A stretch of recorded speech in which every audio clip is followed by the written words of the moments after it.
The 6th African Petroleum Congress and Exhibition, known as the Cape 6, has kicked off in Abuja, the nation's capital. The session has attracted delegates from 18 countries and is featuring the 33rd ordinary session of the African Petroleum Producers Association Council. The meeting is being organized by APA in conjunction with the Ministry of Petroleum Resources and a UK firm, AME Trade Limited. Vice President Yemi Osinbajo, in his keynote address, says although there are challenges in the oil and gas industry, there's need to highlight the positive sides of gas with Nigeria among other member countries. He also says that local content is highly needed by APA member states to enable them tap into the hydrocarbon resources and generate capacity for the development of the oil sector.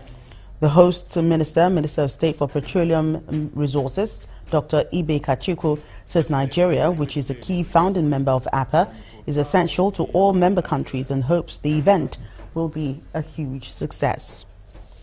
Your Excellency, Professor Yemi Osinbajo. Important meeting comes at a time of grave challenges for the oil and gas industry.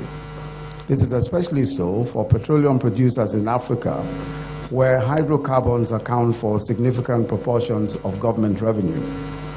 With oil prices falling and actual profits over cost of production also declining sharply, the relevance and creativity of your association is being tested. There's also the gas-to-power challenge in many member states, and the paradox of much gas but precious little gas to fire power plants.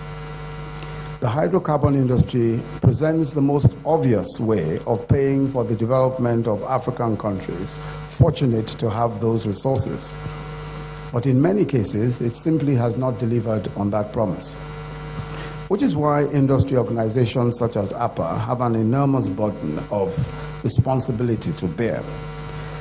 I'm aware of the many initiatives the association has embarked upon in recent years, including harmonization of oil and gas legal frameworks in member countries, developing regional approaches to local content promotion and capacity building.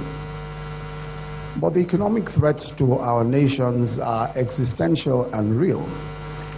At a time when we should be investing in the sector, finding the resources to do so is a challenge. Besides, the investment decisions of the IOCs, which understandably are based on their own well-defined interests and considerations, have a far too fundamental effect on our fortunes.